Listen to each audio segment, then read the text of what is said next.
In the meantime, let's bring you right up to speed on all of the fallout from Manchester United's humiliating 4-0 defeat to Brentford yesterday.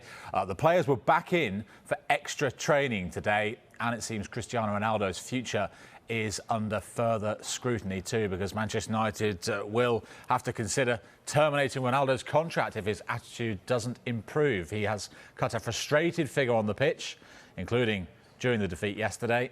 It's known that he'd like to leave Old Trafford. He wants to play Champions League football, but he still has a year left on his deal with the option of another 12 months as well. And Manchester United have reiterated there is no change in their position regarding Ronaldo. The latest development, though, marks what's been a turbulent summer for him and his club. He didn't return to Manchester until the end of July, leaving less than 2 weeks of preparation before the start of the new Premier League season.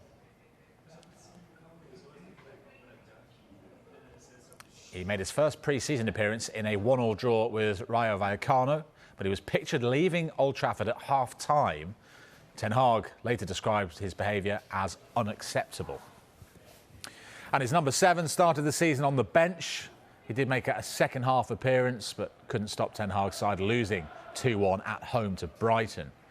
And that was followed by yesterday's 4-0 defeat at Brentford, leaving United bottom of the Premier League after 2 games, and with their biggest star misfiring. Cristiano Ronaldo having an attitude problem. I mean, he's one of the greatest players of all time, and it didn't seem to be a problem at, Real Madrid and Manchester United before. So, for me, I mean, if Ronaldo's got an attitude problem, then so has every single player on that pitch. Because if he wants to be better, and I don't blame him for wanting to leave, but this whole having to terminate his contract, that doesn't sit well with me. I think this is going to happen. I think this is the whole, I wouldn't say excuse behind everything, but I think a lot of the blame is going to go on Cristiano Ronaldo. It wouldn't surprise me if tomorrow we hear that it has been terminated. I've just got this funny feeling. Is this the out for Man U? I think so. And I think it's, well, let's blame Cristiano Ronaldo. His attitude. But what are they going to do when he goes then and there's still the problems? Because the problems were there before he got there. I don't disagree with you, Lee. No. I just can't get my head around it. Yeah, no, I'm not saying that at all. I just feel that this will be the situation that's just eased it for them to go, right, let's rip up his contract, let's start again. But like you said, the situations are still going to be there. There's no doubt about it. They're talking about a 5-year plan. Let's go 10 years. Let's add another 5 on top of that, because that is nowhere near. After yesterday, 20. Well, as we mentioned before, Ten Hag ordered the United squad in for additional training today, despite it being a scheduled day off. And he demanded his players covered 13.8 kilometres. And that's the exact distance that Brentford ran further than them in yesterday's match. We're told Ten Hag was horrified by the performance and made it clear to the squad that they had let everyone associated with the club down.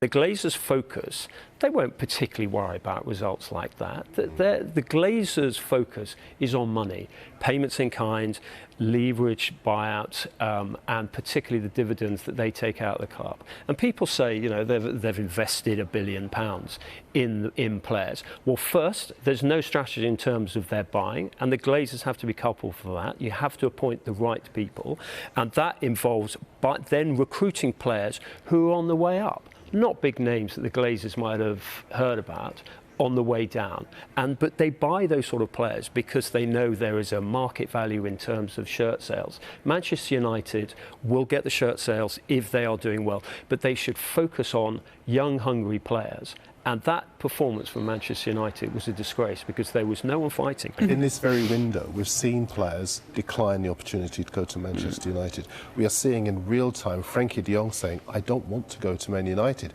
I'm already, to use his words, at my dream club. Now, whether that's a negotiating position or whatever, the fact is that there are players.